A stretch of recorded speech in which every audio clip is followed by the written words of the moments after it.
اگر چنے ہی بیچنے پڑے یہ بھی تجارت ہے، چنے ہی بیچنے پڑے، بلکہ یہاں تک اللہ اکبر اگر کسی کو مارکیٹ میں ذلت کی جگہ کھڑے رہنا پڑے تو اللہ کے رسول علیہ السلام فرماتے ہیں کہ جو رزق حلال کے لیے ذلت کی جگہ کھڑا رہے گا اللہ تبارک و تعالی اس کو آخرت کی عزتوں سے نوازے گا۔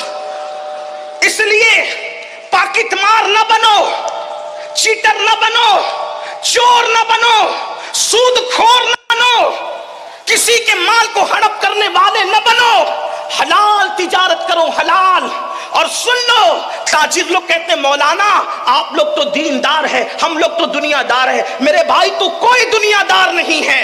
اگر تو اپنے بال بچوں کو محتاجی سے بچانے کے لیے حلال تجارت کر رہا ہے تو کوئی دنیا دار نہیں ہے۔ مصلی پہ نفل کر پڑھنے والے کو اتنا اجر نہیں ملتا جتنا رزق حلال کمانے والے کو اللہ اجر عطا فرماتا ہے۔ امام غزالی لکھتے ہیں کہ جب کوئی بندہ تھک کر اپنے گھر پہ واپس آتا ہے حلال روزی کما کر تو اس کے پسینے کی وجہ سے اللہ اس کے تھکن کی بنیاد پر اس کے گناہوں کی مغفرت فرما دیتا ہے۔ واقعہ بیان کرنا مقصود نہیں، آپ نے سنا ہوگا ایک لکڑہارے کے ہاتھ لکڑیاں کاٹتے ہوئے سخت ہو گئے، اللہ کے رسول نے ان ہاتھوں کو چوم لیا۔ نماز کی اہمیت اپنی جگہ ہے لیکن بحیثیت نمازی حضور نے کسی کے ہاتھ نہیں چومے، بحیثیت صائم روزے دار حضور نے کسی کے ہاتھ نہیں چومے، بحیثیت مجاہد حضور نے کسی مجاہد کے ہاتھ نہیں چومے، لیکن رزق حلال کمانے میں جس کے ہاتھ سخت ہو گئے تھے حضور علیہ السلام نے ان کے ہاتھوں کو چوم کر محبت کا اظہار فرمایا اور بتا دیا گیا جو ہاتھ حلال کمانے میں سخت ہو جاتے ہیں اللہ اس پر جہنم کی آگ کو حرام فرما دیتا ہے۔ اس لیے تجارت کو فروغ دو، لیکن آج کے لڑکے تو واٹس ایپ پہ لگے ہوئے ہیں، فیس بک پہ لگے ہوئے ہیں، موبائل پہ لگے ہوئے ہیں، لڑکیوں میں لگے ہوئے ہیں، برائیوں میں لگے ہوئے ہیں۔ کیسے تجارت کریں گے؟ ساری دنیا صبح اٹھتی ہے اور ہمارے جوان رات کے 3 بجے تک سوتے ہیں اور 12 بجے 1 بجے جب ساری دنیا کا آدھا کام ہو چکا ہوتا ہے اس وقت وہ بیدار ہوتے ہیں۔ فضول نہ بنو، فالتو نہ بنو، تجارت کرو، تجارت میں برکت ہے۔ لوگ کہتے ہیں تجارت کیا کرے؟ میں نے کہا جب ملک شام کی منڈی میں صاحب معراج آمنہ کا لال بحیثیت تاجر کھڑے ہو سکتے ہیں تو ہماری کیا حیثیت ہے، ہماری کیا اوقات ہے؟ گھر پہ بیٹھ کر نرم گدوں پر بیکار نہ بنو، تجارت کرو۔ بلکہ اللہ کے رسول علیہ السلام نے فرمایا سچا تاجر انبیاء، صدیقین اور شہداء کے ساتھ جنت میں داخل کیا جائے گا۔ سچے تاجر کو نبیوں کے ساتھ جنت میں داخلے کی بشارت، اس لیے سچے تاجر بنو۔ اور ایک بات آپ سے کہتا ہوں، مال کماؤ لیکن حرام اور حلال میں تمیز کرو۔ یہ نہیں کہ جنگلی رمی سے بھی مال آ رہا ہے تو لے لو، جوے سے بھی آ رہا ہے تو لے لو، نہیں، جوا حرام ہے اور جوا تباہ ہوگا، جوا برباد ہوگا، سود ہلاک ہوگا، سود برباد ہوگا۔ اس لیے حلال ذریعے سے شارٹ ٹائم میں کروڑ پتی بننے کے چکر میں، ایزی منی کے چکر میں، راتوں رات کروڑ پتی بننے کے چکر میں اسلام سے ہٹ کر کوئی دوسرا راستہ اختیار نہ کرنا، ورنہ تباہ ہو جاؤ گے۔ حرام آتا نظر آتا ہے لیکن اس میں برکت نہیں ہوتی۔ کیا آپ نے بار بار نہیں سنا اللہ اکبر، سور کے کتنے بچے پیدا ہوتے ہیں، کتے کے کتنے بچے پیدا ہوتے ہیں، لیکن وہ حرام ہے، اس میں کوئی برکت نہیں۔ ہر دروازے پر نہ سور نظر آتا ہے، نہ ہر دروازے پہ کتا نظر آتا ہے، لیکن اللہ اکبر بکریاں حلال ہے، ہر سال کروڑوں اربوں خربوں کی تعداد میں ذبح ہوتی ہے، اس کے باوجود بھی ہر دروازے پر کم و بیش نظر آتی ہے۔ وجہ حلال ہے تو اللہ نے اس میں برکت عطا فرمائی ہے، اس لیے حلال کو لازم پکڑو۔ اللہ اکبر، پہلے نمبر پر تجارت، جلدی سے گفتگو اینڈ کی طرف جاتی ہے۔ دوسرے نمبر پر زراعت، اس لیے کہ اگر تجارت نہیں کر سکتے تو چلو کسان بن جاؤ، زراعت کا پیشہ اختیار کرو۔ ہمارے ابا جان حضرت آدم علیہ السلام نے زراعت کا پیشہ اختیار فرمایا۔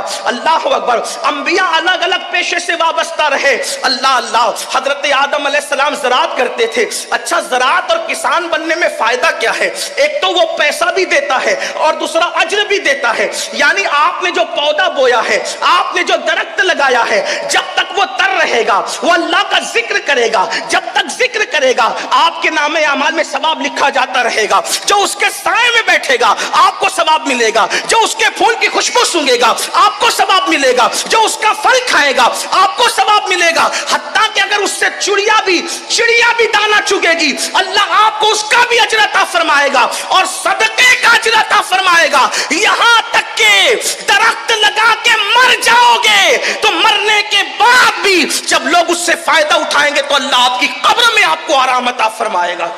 پیسے بھی آ رہے ہیں اور اجر بھی مل رہا ہے. یہی مذہب اسلام کی خصوصیت ہے. نمبر 3 تجارت زراعت اور اس کے بعد پھر دستکاری کاراگیری کرو. آج کل لوگ گھر میں بیٹھ کے پیسے کمانا چاہتے ہیں. حضرت داؤد علیہ السلام اللہ کے پیغمبر ہیں, اللہ کے نبی ہیں, سلیمان علیہ السلام کے والد ہیں. آپ روزانہ بھیس بدل کے نکلتے تھے کہ میں اپنے بارے میں پوچھوں کہ میری کمی کیا ہے. حالانکہ جو بھی نبی ہوتا ہے اس میں کبھی کوئی کمی نہیں ہوتی, کیونکہ نبی کو اللہ کامل و اکمل بنا کر بھیجتا ہے. چاہے اس کا نسب ہو, چاہے اس کا حسن ہو, چاہے اس کا علم ہو, چاہے اس کا تقوی ہو, اس کا بولنا ہو, چلنا ہو, پھرنا ہو, معصوم ہوتا ہے نبی. لیکن جن کے رتبے ہیں سوا, ان کو سوا مشکل ہے. اللہ کے پیغمبر داؤد علیہ السلام جو ہے وہ پوچھتے تھے بھیس بدل کر کہ میں اپنے بارے میں پوچھوں کیا کمی ہے. جس سے ملتے تھے سب کہتے تھے کیا پیغام, کیا انسان ہے, کیا ہستی, سب تعریف کرتے تھے. لیکن آپ مطمئن نہیں ہوتے تھے, کچھ تو ہے, کچھ تو ہے. ایک دن اللہ نے جبریل علیہ السلام کو بھیجا, کہا آپ جاؤ اور بتاؤ, آئینہ دکھاؤ کیا کرنا ہے. حضرت جبریل آئے انسانی شکل میں, ان سے ملاقات ہوگی تو کہا داؤد کیسے؟ کہا آدمی بہت اچھا ہے لیکن اپنے ہاتھ کی کمائی نہیں کھاتا. آدمی بہت اچھا ہے مگر اپنے ہاتھ کی کمائی نہیں کھاتا. اگر اپنے ہاتھ کی کمائی کھائے تو پھر اور بات ہے. پلٹے روتے ہوئے اور اللہ سے دعا کی, مولا مجھے کوئی ہنر سکھا دے. تو اللہ نے آپ کے ہاتھ میں لوہے کو ایسے نرم کر دیا جیسے عورتوں کے ہاتھ میں آٹا نرم ہوتا ہے, اور اللہ نے ان کو زرہ بنانے کا ہنر سکھایا. بادشاہ ہو کر بھی زرہ بناتے تھے اور بیچ کر کے اپنا جو ہے وہ رزق حاصل کرتے تھے. نبی زرہ بنا سکتا ہے, نبی زراعت کر سکتا ہے, نبی تجارت کر سکتے ہیں. ہمارے اندر کون سے سرخاب کے پر لگے ہیں کہ ہمیں شرم آتی ہے تجارت کے لیے, زراعت کے لیے؟ نہیں, آؤ غربت دور کریں اور اس کے لیے کچھ اور طریقے. نمبر 1 کہ جو غریب لوگ ہیں ان کی غربت دور کرنے کے لیے اسلام نے زکوٰۃ کا نظام قائم کیا ہے. 2.5% زکوٰۃ اپنے مال سے ہر سال نکالو. آج مسلمان زکوٰۃ چور بھی ہوا ہے, نماز چور بھی ہے, زکوٰۃ چور بھی ہے. 1 پیسہ اگر زکوٰۃ کا بچا کے رکھو گے,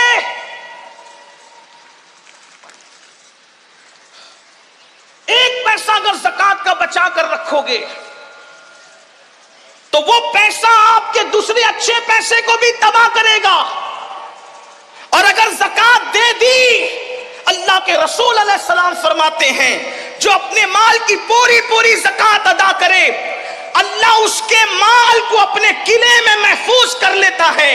مجھے بتاؤ, جس کا مال اللہ کے قلعے میں محفوظ ہو جائے پھر اس کے مال کو کون کیا کر سکتا ہے؟ لوگ کہتے ہیں میرا مال بیوپاری لے کر کے بھاگ گیا, ڈوب گیا, یہ ہوا وہ ہوا. زکوٰۃ نہیں دیتے, غریبوں کا حق نہیں دیتے, اس لیے کوئی لے کر کے بھاگتا ہے. واللہ اگر 1 پائی کی زکوٰۃ نکال دو تو اللہ کے سچے نبی نے فرمایا کہ جس نے زکوٰۃ نکال دی اس کا مال اللہ کے قلعے میں محفوظ ہو گیا. ایک بات. دوسری بات, جب زکوٰۃ نکالو تو زکوٰۃ کو کوئی سسٹم سے تقسیم کرو. کچھ لوگوں کو تو ہم نے 200 روپے تقسیم کرتے دیکھا. ٹھیک ہے, اس پہ کوئی شرع کا حکم نہیں کہ تملیغ شرط ہے فقیر کے لیے, لیکن آپ سے پوچھتا ہوں کم سے کم ایسا ہو جائے. علماء کرام بیٹھے, میں صرف اپنی اصلاح کی خاطر مشورہ دے رہا ہوں, آپ کی مشورہ ہے میرا کہ اپنی زکوٰۃ کو 3 حصوں میں تقسیم کریں اگر ہو سکے تو. نمبر 1, 1 حصہ اپنے رشتہ داروں میں تقسیم کریں. نمبر 2, 1 حصہ عام مسلمانوں میں تقسیم کریں. اور نمبر 3, 1 حصہ مدارس دنیا میں تقسیم کریں. اس سے یہ ہوگا کہ آپ کے رشتہ داروں کی غربت بھی دور ہوگی، عام مومنوں کی غربت بھی دور ہوگی، اور جو مدارس اسلامیہ جو دراصل ہمارے مذہب کی جان ہے، اللہ کے رسول علیہ السلام نے فرمایا العلم حیات الاسلام و عماد الدین، کہ علم اسلام کی زندگی ہے اور دین کا ستون ہے۔ جب تک کہ یہ مذہبی ادارے قائم ہیں انشاءاللہ ہمارا دین زندہ رہے گا، اس لیے ان کو بھی مضبوط کرنا ضروری ہے۔ لیکن اس کے لیے تھوڑی گزارش اتنی ہے کہ جہاں دے رہے ہیں وہاں آنکھ کھول کر کے دیکھو کہ کام ہو رہا ہے کہ نہیں ہو رہا ہے۔ اگر واقعی صحیح کام ہو رہا ہے، زمین پر ہے ادارہ تو ٹھیک ہے، اگر آسمانوں پر یا تصورات یا تخیلات میں ہے تو پھر آپ اس کے ذمہ دار ہیں۔ کچھ لوگوں کا حال یہ ہوتا ہے کام نہیں دیکھتے بلکہ جہاں نام ہوتا ہے وہاں دیکھتے ہیں، پھر چاہے وہ صحیح جگہ ہو چاہے غلط جگہ۔ اس میں بھی مجھے ایک بات یاد آتی ہے، دراصل پھر آپ کا بلکہ ہم بولنے والوں کا بھی کیا قصور۔ ایک شخص حضرت محبوب الہی کے پاس ہے، نظام الدین اولیاء، کہ حضور میری زکوٰۃ ہے اور آپ میرے مرشد ہیں، آپ نیک اللہ والے، جس کو چاہے دے دیں۔ لیکن وہ بھی اللہ والے تھے، وہاں لے کر کے جھولی میں ڈالنا تو تھا نہیں، انہوں نے ہاتھ میں نہیں لیا۔ فرمایا بیٹا خانقاہ کے سامنے جا، پہلا جو بندہ نظر آئے گا اس کو دے دینا۔ تو دے دیا۔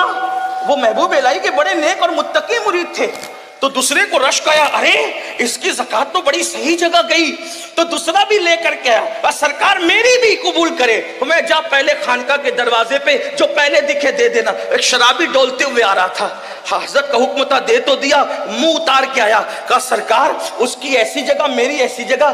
آپ نے مسکرا کے کہا بیٹا میرا قصور کیا ہے، جیسا مال تھا ویسے کے پاس پہنچ گیا۔ بس اپنی زکاتوں کا بھی یہی حال ہے، جیسے کماؤ گے ویسے جھولی میں جائیں گے، اگر حلال کماؤ گے تو اچھے ہاتھوں میں پہنچے گی۔ یہ تو زکات کا معاملہ ہو گیا۔ اگر زکات کی وعید بھی بہت ہے نہیں دینے پر، میں اس پر بھی گفتگو نہیں کرتا، کیونکہ ابھی دو نکات پر اور گفتگو آپ سے کر سکتا ہے، کرنے کی شہادت حاصل کرنا ہے۔ میں جلدی سے چل رہا ہوں، حالانکہ اتنی جلدی سے چلنا میری اپنی ہی چاہے وہ یعنی کہ میرا اتنا علمی معیار بلند نہیں ہے کہ میں اتنی جلدی سے اپنی بات رکھوں، بلکہ میرا معاملہ آج اس وقت ایسا ہے جیسے کسان کا حال ہوتا ہے کہ وہ سورج دیکھ کر کے ہاتھ تیز کرتا ہے، ویسے میں بھی گھڑی پر توجہ کر کے اپنی بات تھوڑی سی تیز کرنا چاہتا ہوں، تاکہ اللہ کرے میرے دل کی بات کسی کے دل تک پہنچ جائے اور میرے لیے نجات کا سامان ہو جائے۔ حالانکہ یہاں تو ایک سے خطبہ مقررین شمس ملت علامہ شمس الدین جیسے اور حضرت علامہ اللہ بخش صاحب جیسے اور حضرت علامہ معین اعظمی صاحب جیسے ہمارے بڑے بھائی جناب بلبل باغ مدینہ قاری رضوان صاحب، علامہ عبدالرب صاحب، اور بھی ہمارے مولانا انصار صاحب، بڑے بڑے یہ شموس و اقمار ہے علوم و معارف کے، یہ یہاں جلوگر ہیں۔ ان کی موجودگی میں میرا بولنا ایسا ہی سورج کو چراغ نہیں، سورج کے سامنے اگربتی جلانے کے برابر ہے، لیکن میں بات جلدی سے پوری کرنا چاہ رہا ہوں۔ تو غربت کے لیے ایک تو زکوٰۃ ہو گئی، دوسری چیز آج مسلمانوں کی فکر یہ بن گئی کہ زکوٰۃ ہی میں سب نپٹانا چاہتے ہیں 2.5% میں، اس کے لیے بھی زکوٰۃ لے لو، اس کے لیے بھی زکوٰۃ لے لو، اس کے لیے بھی للہ رقم بھی تو نکالو، صدقہ نفلی صدقہ بھی تو نکالو۔ حدیث پاک میں آتا ہے تمہارا نفلی صدقہ جب تم کسی کو دیتے ہو، نفلی زکوٰۃ تو مستحقی کو دی جائے گی ورنہ ادا نہیں ہوگی، لیکن نفلی صدقہ سب کو دیا جا سکتا ہے۔ جب ہم نفلی صدقہ دیتے تو اس کی فضیلت یہ ہے کہ جس کو نفلی صدقہ دیتے ہو اس کے ہاتھ میں بعد میں آتا ہے، پہلے وہ اللہ کے دست قدرت میں پہنچتا ہے۔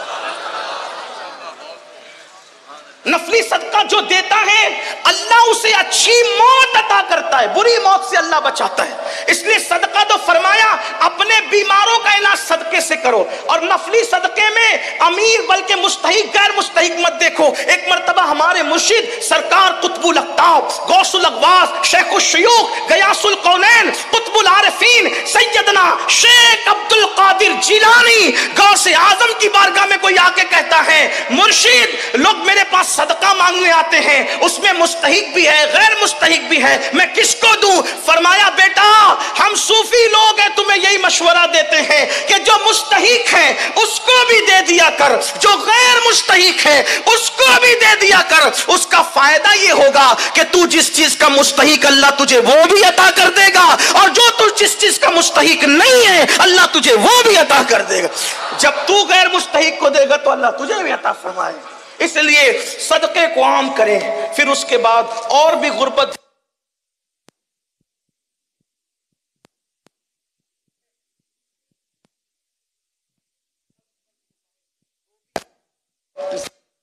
خربوں میں نکلے گی، خربوں میں، لیکن بس صحیح تقسیم کی ضرورت ہے. خدا کرے اللہ ہماری قوم کو شعور دے.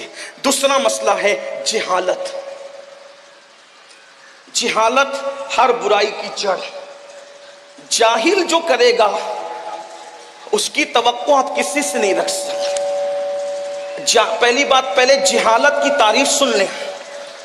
جہالت اس کو کہتے ہیں علم نہ ہونے کی بنیاد پر اطاعت الہی سے منہ موڑ کر ہر کام دنیا کے لیے کرنا، یہ جہالت ہے. اونلی جہالت، مکمل جہالت، فقط جہالت. توجہ پھر سنیں. اور بھی تعریف ہو سکتی ہے، اس لیے کہ لوگوں کے الگ الگ نظریات ہیں. میں جہاں سے پڑھ رہا ہوں وہاں سے کہہ رہا ہوں. علم نہ ہونے کی بنیاد پر خدا کی اطاعت سے منہ موڑ کر ہر کام دنیا کے لیے کرنا جہالت. اور ایک ہے جہالت جہل مرکب.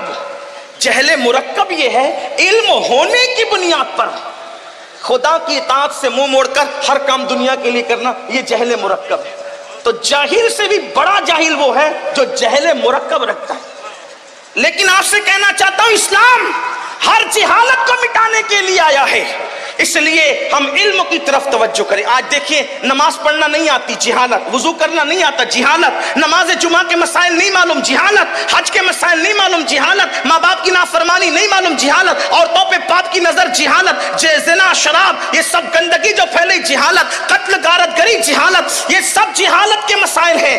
آئیے جہالت کو دور کریں اور جہالت کا خاتمہ کریں. مسلمانوں سے میری اتنی گزارش ہے، اپنی دولت کا، دولت مند لوگ اپنی دولت کا صحیح استعمال کریں اور جہالت کے خاتمے کے لیے ادارے بنائیں. اور ایسے صاف ستھرے ادارے، ہمارے امیر، ہمارے قائد حضور امیر سنی دعوت اسلامی نے ایک فکر یہ دی لوگوں کو، بلکہ وہ دیتے ہی رہتے ہیں کہ لوگ الہاد کے ماحول میں علم بانٹ رہے ہیں اور لوگوں کو الہاد اور بے دینی کی طرف لے جا رہے ہیں. اور سنی دعوت اسلامی عشق رسول کے ماحول میں لوگوں کو انگریزی تعلیم دیتی ہوئی نظر آ رہی ہے.